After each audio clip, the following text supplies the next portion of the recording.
Welcome to my channel Medicine Handy Points. Today we will discuss topic diabetic retinopathy. Diabetic retinopathy is diagnosed on fundoscopy, and once it is diagnosed there are two types depending upon the severity of the retinopathy. Number 1 is non-proliferative diabetic retinopathy. Number 2 is proliferative diabetic retinopathy. We'll discuss both of them one by one in the coming slides.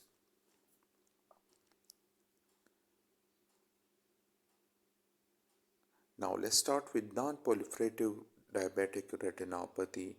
In non-proliferative diabetic retinopathy, there are three types depending upon the severity of the damage: mild, moderate, and severe. And we will be discussing each one by one in the coming slides. So let's start with the mild. In mild form, there will be at least one microaneurysm in one of the quadrant of the retina. There will be no other findings like cotton wool spot, hard exudate, venous bleeding. Nothing will be on the fundoscopic finding. Mild form can be followed up every 12 months to look for any worsening of the retinopathy. Now let's move to moderate form. In moderate form, there will be microaneurysm or hemorrhage in 1 to 3 quadrants of each retina, and or there will be cotton wool spots, hard exudate, or venous bleeding depending upon the ischemia of the retina.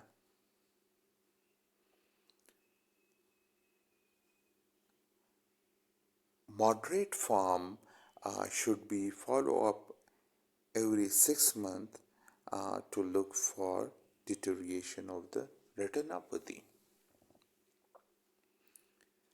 Let's discuss the severe form. In severe form, there will be more than 20 hemorrhages in each quadrant of the retina. Remember, 4 quadrants. There will be venous bleeding in 2 or more quadrants of the retina. Remember 2. Intraretinal microvascular abnormality in 1 or more quadrants of retina. Remember the word 1. So 4, 2, 1. Remember those words. And this is the rule of severe diabetic retinopathy. 4, 2, 1. Follow up every 3 months because it can deteriorate into proliferative retinopathy anytime. Now let's move to the follow-up. Patient with severe non-proliferative diabetic retinopathy should undergo macular OCT and fluorescein angiography to rule out macular edema and early new vascularization respectively, because the severe form can go into proliferative form of diabetic retinopathy anytime soon. Proliferative diabetic retinopathy is the most severe form. There will be new vascularization at the disc or periphery. There may be pre-retinal hemorrhage, vitreous hemorrhages, which can lead to complete blindness of the patient. So this patient needs a more frequent monitoring, like referral to ophthalmologist. The referral should be made very urgently because it can deteriorate any time, and the patient should be followed up very closely.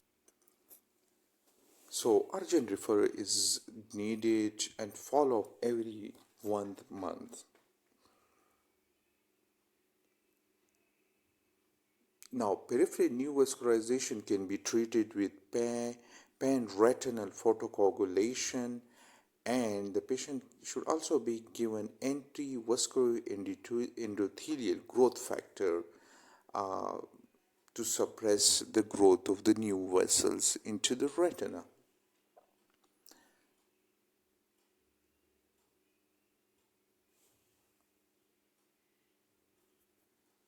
Anti-vascular endothelial growth factor comes by the trade name Avastin, uh, and this is a trade name. Generic name is different, and generic name is bevacizumab. Bevacizumab is the generic name. Thank you for watching, and please subscribe to the channel.